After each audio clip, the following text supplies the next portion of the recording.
Plug in that lava lamp and fire up your floppy disks. You've landed on the Gen X Files. While you do your best to keep your Tamagotchi alive, these guys will work to untangle the phone cords. I'm going to have some fun tonight. I'm going to call the 7000 party line. Hope you're there. Here's Jason Blank, Sean Knowles, and Greg Minka. Well, a special guest tonight for our Gen X Files. Welcome, Troy. Thanks for joining us, man. And so we're doing a special episode tonight because we kind of precluded this, our last episode. We're going to talk some wrestling, and I'm going to I'll input here and there, but you know what, Greg? I think I'm going to let you start because I know that you are like the wrestling aficionado from back in the 80s. Go ahead, my friend. Let's talk some wrestling. Well, good evening, everyone. First of all, Sean, Troy, Sean, Jason, Troy, Jason. Very good to meet you, gentlemen. Thank you very much for having me on the show. Appreciate it.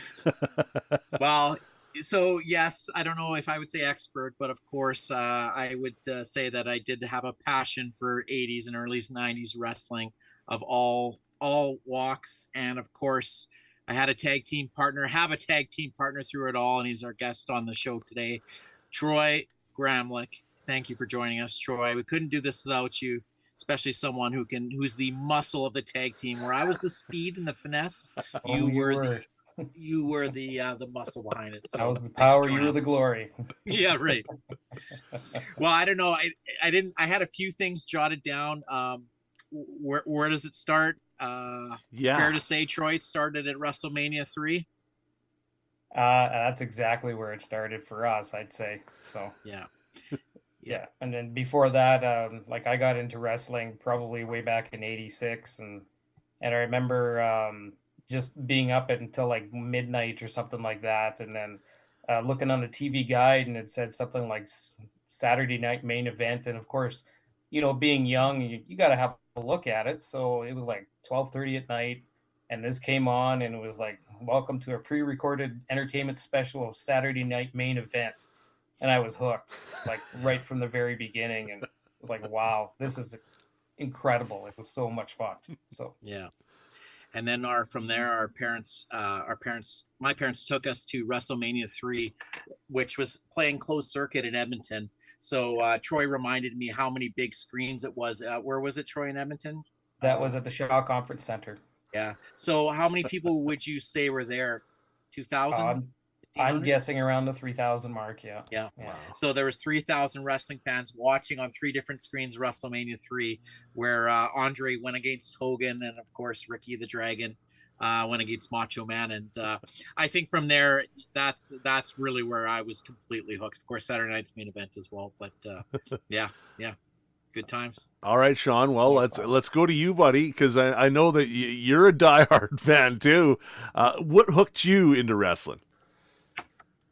I want to get my timelines right, but they might be wrong because I was young. But I remember watching Stampede Wrestling, and that was kind of like my gateway drug because it was so over the top, and in a small way, which if that makes sense, because the wrestlers were larger than life there, but the production wasn't very good. But it was just fun to watch, and I was always into Friday the 13th, so watching Jason the Terrible for me was really cool, seeing that on the screen. And then kind of transitioned to WrestleMania from there. I just can't remember which I watched first, but I remember I loved Coco Beware was an awesome wrestler for me. Brutus the Barber Beefcake, George Animal Steel. Those are kind of like were the first wrestlers I really liked. And it just from there just kind of escalated. I'm not anywhere near as much as you guys, but it was super fun. And then as I got older, I actually got more into it in the late 90s, early 2000s. When Stone Cold came along, so kind of turned wrestling on its head there, and it was slightly different from when I was a kid, but it was really fun to watch. Like the chaos was just amazing to me. Yeah, the entertainment value, I agree. Like, and it's unfair for me because I grew up in Saskatchewan, and we had, of course, television. We watched WWE or WWF back then, but you guys were all lucky because you had Stampede Wrestling right here. So, like, they came to, like, Leduc. They used to come to Drumheller all the time and bring big events. and that's where you would fall in love with the actual sport of wrestling. And it's kind of cool now because here now they're doing ECW wrestling is or RCW wrestling is coming into town here, and we've had a couple events here in Drum, and I took my daughter up there, and she was just completely flabbergasted. Like her eyes went poof, like just wide open about wrestling. And then I told her that it's not real. And then she's like, what? Wait, what? She's like, it's not real. And I said, well, it is real because they still got to do the moves and all that stuff and everything like that. But there's a script to it. Well, that's not right. I said, well, but she still wants to go. Like, I know if I took her to wrestling right now, she got right involved. She got involved with the bad guys and started booing them, started cheering on the good guys and things like that. And that's where I think my love of wrestling came too, because you always had the villain and you always had the good guys. And, you know, for me, for the longest time, of course, Hulk Hogan was the good guy, or Macho Man Randy Savage was the good guy. And you used to love jumping on the bandwagon and cheering for those guys in all the big events. But sometimes you had to cheer for the bad guy. Yeah. It's funny you mentioned about Stampede. Just knowing that we might possibly talk about it tonight, I went into add some old yearbooks, and I was able to find some signed pictures of Bad Company from. Well, you guys always say about my props, right? So signed company: Bruce Hart, Brian Pillman, Bad Company, Stranglers, Steve DeSalvo. Wow. Who did go against Jason the Terrible quite a bit, Sean, if you remember. And as I opened this up, I actually found autographs that I got I'm assuming, Troy, this was either Leduc or Beaumont or something, but I've got actually Chris Benoit. Wow. Steve Blackman, Lance Idol. I don't know who that was. Or I don't remember. Gary Wright. And then there's Bruce Hart and Brian Pillman's right there. I know you can't see, but anyways, I love those days of seeing it live in local town for sure. It's super fun. Well, Troy, let's go to you now. So, we talked about the love and watching WWF and WrestleMania 3, but the live events, like some of the cool live events that you were able to check out. Oh, it was a lot of fun. We went to the Coliseum a couple of times, Greg and I, and of course, us being fans, we had to make sure that we somehow participated as a fan. And so we ended up making this rather large British Bulldogs flag.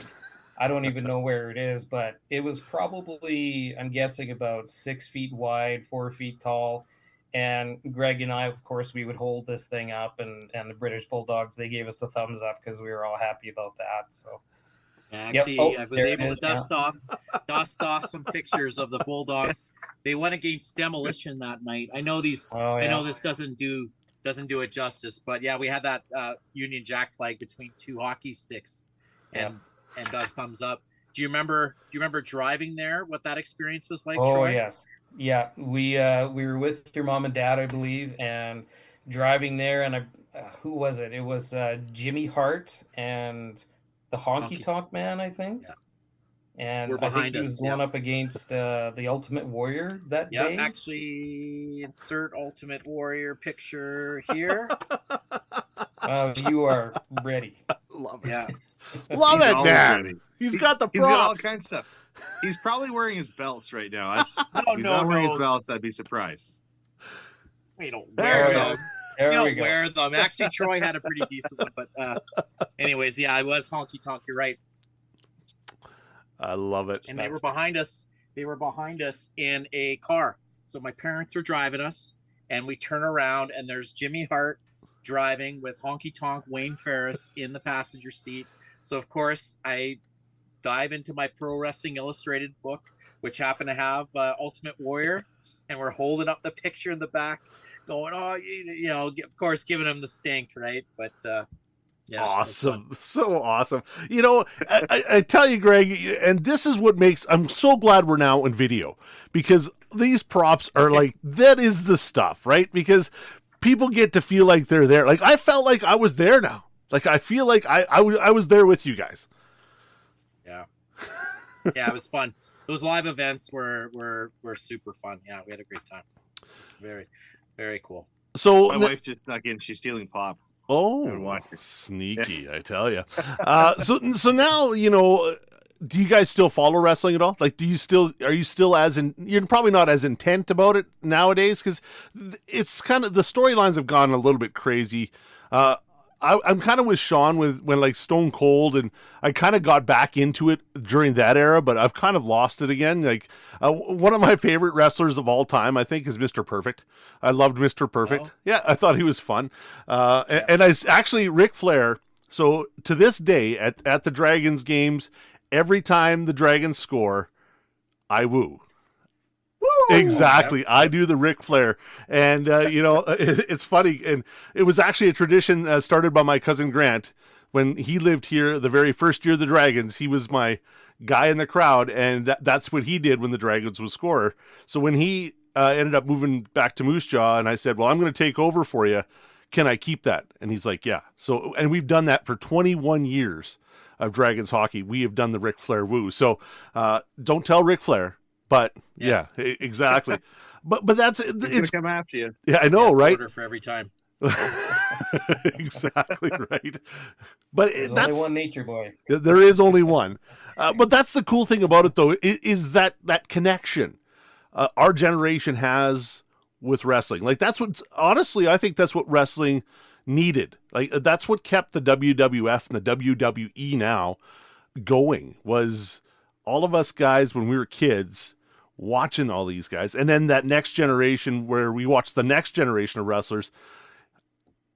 I hope that it continues for our kids. I don't see it as much because there's so much stuff that they can watch, and for us it was like this was our entertainment. This is what we watched because that's what was on TV. Yeah, it's funny you say that, Jason, that about as far as like so. To your earlier question about whether I follow it, and I can't speak for Troy as much, but I stopped watching it around. You talk about, like, I think if they call it kayfabe, where real was it real, was it not? I honestly believed it was real for a while. Mm-hmm.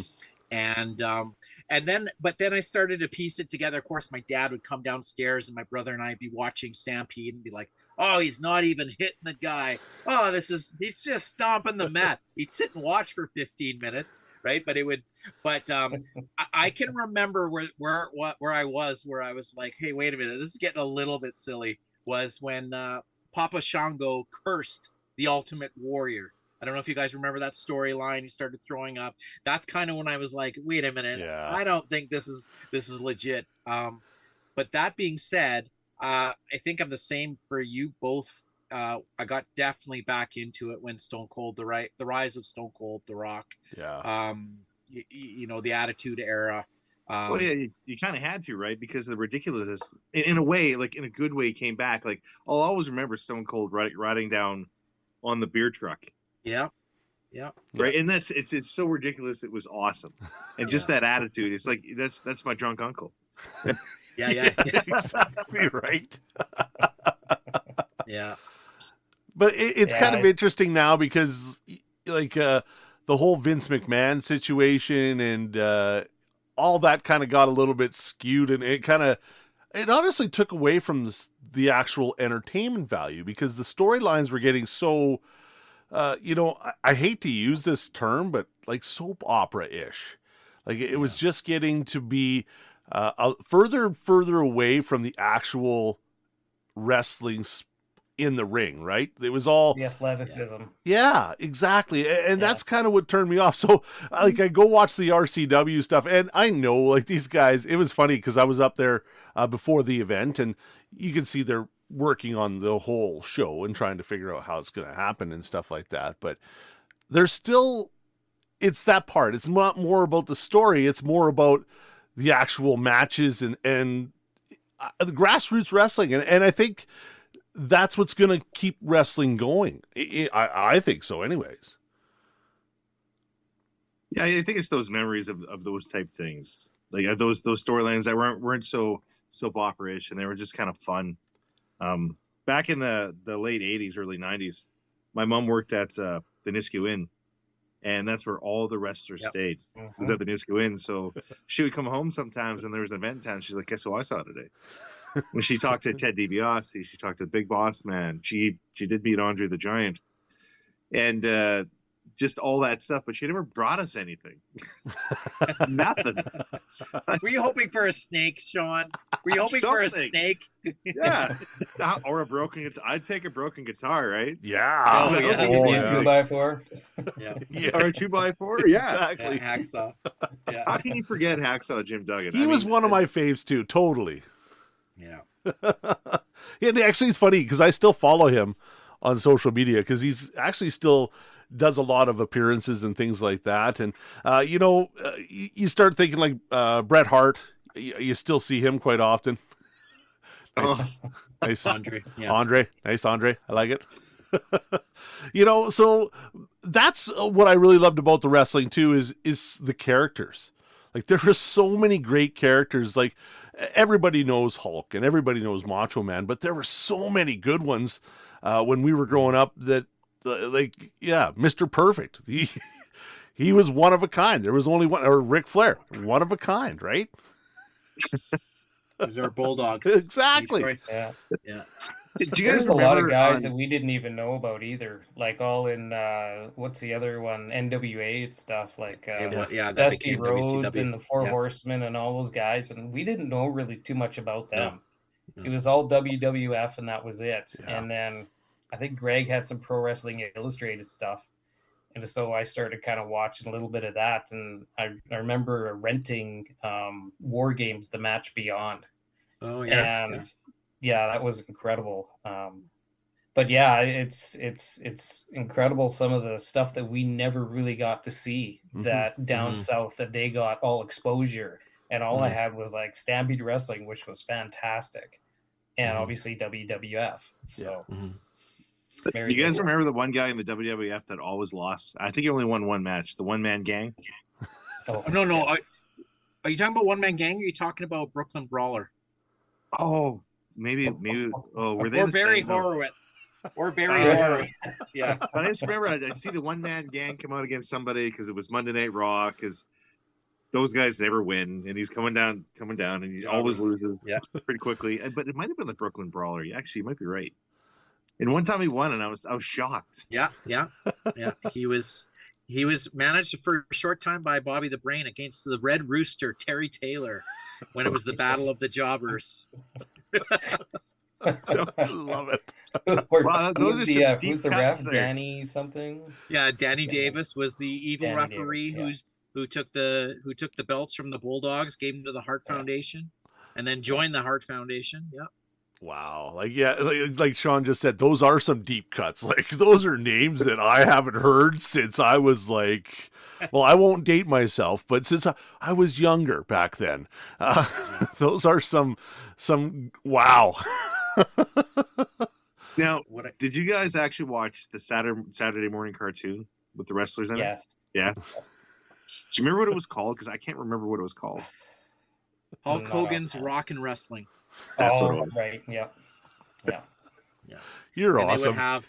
they would have like there'd be the cartoon, obviously. And actually, funny, the voice of Hulk Hogan was the older brother from Everybody Loves Raymond.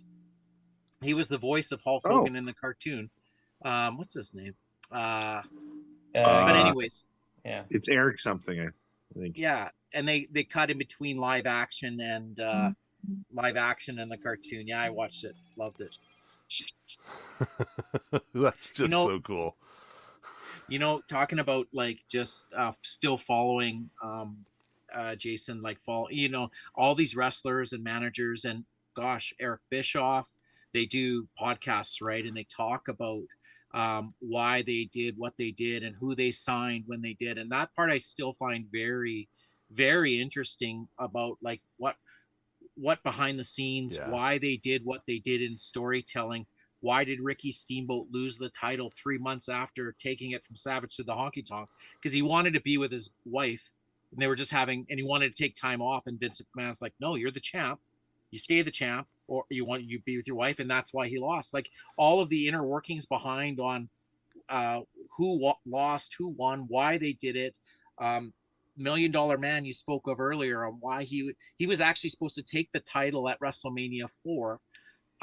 He was promised it by McMahon, but everyone made a stink saying it should be Savage, from what I read. So that's why they created the $1 Million belt for DiBiase as a kind of a consolation. And I just listened to a podcast the other day, and he said that thing worked way better for me, that belt, the $1 Million belt, versus being the champion for X amount of months. But they all talk about, and even your love for Ric Flair, he does a podcast as well, just talking about, all that stuff. So I find it still very interesting. Well, and that's the interesting part about it, is because, they're the ones that we watched. They're the ones that we really, got interested in. And that's why they probably have podcasts now and have all these things now, is because we're so fascinated by them. Because even The Rock, I've always loved Dwayne Johnson. He was a good football player for the Stampeders. Yeah. And he's a great actor. But we remember him as The Rock, right? Uh-huh. Exactly. The one eyebrow. I can't even do it. I wish I could, because I've got good eyebrows. Exactly. There you are. See, I can't do that. But, that's our generation. That's what we remember. Or Stone Cold. Like, Stone Cold could have been a huge movie star or whatever. All we would remember would be Stone Cold Steve Austin. Like, that's the coolest thing. Even Hulk Hogan, we just remember him ripping his shirt off. That was him. He did so many different little cameos and things like that, but that's what we remember. And that's our generation. We grew up with this stuff, and this was our entertainment, we watched hockey, we watched sports, but we watched wrestling, and this was our entertainment for sure. Now, speaking of movies though, what was your favorite movie that a wrestler was in outside of The Rock? Oh, jeez. They could either have been a star or a part where they were guests. That's that is a good question. Mine was Suburban Commando. Oh yeah, yeah, yeah, that was good. That's Was it the Suburban Nanny or Commando, Mr. right? Nanny or something? Yeah, Or what was the one with Zeus and the No and Holds Hulk Barred. Hogan? That's the one. Holds Barred. Yeah. Oh, There's that as They well. Live. Oh, No, that was Piper. Yeah, I changed They my Live mind. is good. Troy, that's good call. Yeah, That's yeah. actually probably one of the greatest sci-fi movies of all time, Yep. let alone That's greatest called movie of Following wrestling. all on its own. Yeah, Yeah. that's good. I still quote that sometimes, and nobody knows what I'm saying. When you watch The the bank, bubblegum. yep. Chew bubble gum. Yeah, I'm here to kick ass and chew bubblegum, and I'm out of Yeah. bubblegum. yeah. That's also a John Carpenter flick. John Carpenter is amazing. Yeah. That's for another podcast, but you guys got me on that one, because I didn't follow wrestling enough to really remember or remind myself of what wrestlers were in a movie, and I'm not as a movie aficionado as you are, Sean, so there's no way that I would be able to dig that up. So I'm impressed. Yes, I'm impressed, gentlemen. Good job. nobody even brought up Rocky. I mean, remember Hulk Hogan played Thunderlips in Yeah. Rocky 3? That's true. Yeah. Okay, I'll bring that one up. There we go. Thank you. Well, gentlemen, I tell you, it seems like we just started talking about this, didn't it? Yeah. Seems like it. Yeah. Well, it's been like 23 and a half minutes that we've talked wrestling. That went fast. Oh, we barely scratched the surface. I know, right? Well, we might have to do a follow-up later on in the season or the next year or whichever. But Troy, thank you so much for joining us, man. My the pleasure. Stories Thank are you awesome. so much, guys. Yeah, and of course, thanks, Greg. Thanks, Sean. I didn't get to input much today, and that's perfectly cool because I love the story. So thank you so much. Love the props, Greg, as always, buddy. All right, well, that's going to wrap us up. We'll be, I don't even know what we're going to bring up next episode, but it'll be good. It'll be good. We could do Saturday morning cartoons. I mean, yes, we could. Let's plan for that. Saturday morning cartoons will be 2 weeks from now. sounds good. All right. Thanks for Thanks, joining guys. us, Appreciate Troy. Yeah, thanks, Troy. That was appreciate awesome. it, guys. Yeah.